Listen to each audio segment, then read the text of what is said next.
Hello everyone, welcome back to my channel conscious লাইফস্টাইলে তোমাদের সকলকে জানাই অনেক অনেক ওয়েলকাম। আজকে নিয়ে চলে এলাম সুন্দর একটা রেসিপি। ফার্স্টেই দেখো আমি এখানে কি 4টা ডিম নিয়ে নিয়েছি।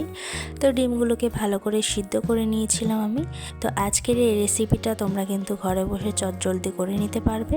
তো এখানে আমি পেঁয়াজ কুচি, ধনেপাতা কুচি, লঙ্কা চিড়ে নিয়েছি, এদিকে শুকনো লঙ্কা ফোড়নের জন্য, এদিকে তেজপাতা, দারচিনি, লবঙ্গ, এলাচ, একটু জিরে আর টমেটো কুচি, আর তার সাথে এই যে আদা, রসুন, কাঁচা লঙ্কা পেস্ট। আর এই সুন্দর রেসিপিটা বাঙালিদের খুব পছন্দের এবং খুব চেনা একটা রেসিপি। অনেকেই তো অনেক রকম ভাবে এই রেসিপিটা ট্রাই করে, তো আমি যেইভাবে করছি তোমরা কিন্তু বাড়িতে একবার ট্রাই করে দেখতে পারো। আশা করছি তোমাদের সকলের ভালো লাগবে। এখানে আমি দেখো নুন, হলুদ, একটু লঙ্কার গুঁড়ো দিয়ে ডিমটাকে ভালো করে একটু ম্যারিনেট করে গরম কড়াইয়ে সামান্য পরিমাণে একটু সর্ষের তেল দিয়ে আমরা কিন্তু ডিমটাকে আলতো করে একটু ভেজে নেব উল্টে পাল্টে। তারপরে গরম তেলের মধ্যে আমি দিয়ে দেব সামান্য পরিমাণে একটু চিনি, তাতে কি হবে তরকারির রঙটা খুব সুন্দর আসবে। তারপরে গরম তেলের মধ্যে আমরা দিয়ে দেব ফোড়নগুলো। তোমরা এদিকে অবশ্যই করে খেয়াল রাখবে যাতে ফোড়নগুলো পুড়ে না যায়। আর আমার এই সুন্দর রেসিপিটা তোমাদের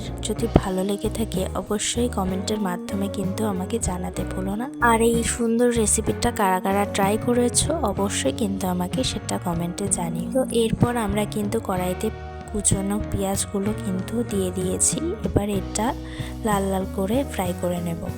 আমি একটু সামান্য পরিমাণে নুন দিয়ে দেবো যাতে পেঁয়াজগুলো তাড়াতাড়ি মজে যায়।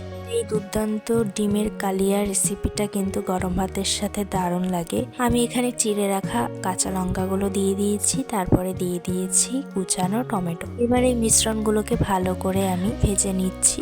লাল লাল করে ভাজা হয়ে যাওয়ার পর আমি এখানে আদা, রসুন, কাঁচা লঙ্কা পেস্টটা দিয়ে দিলাম, তারপর দিয়ে দিলাম কুচনো ধনেপাতা কুচি। আর এই রেসিপিতে আমাদের পেঁয়াজের পরিমাণটা একটু বেশি লাগবে। এবার আমরা পরিমাণ আন্দাজে সব রকমের মশলা ইউজ করছি, হলুদ, লঙ্কার গুঁড়ো, জিরের গুঁড়ো, নুন।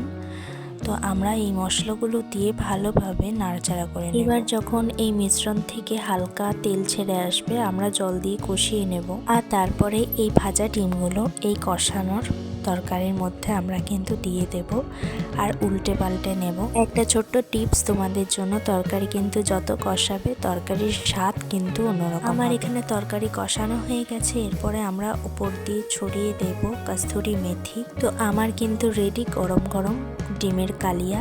এরপর গার্নিশিংয়ের জন্য আমি একটু ধনেপাতা কুচি আর কাঁচা লঙ্কা চিড়ে গার্নিশিংটা করে নিলাম। এবার কেমন হয়েছে তোমরাই জানিও।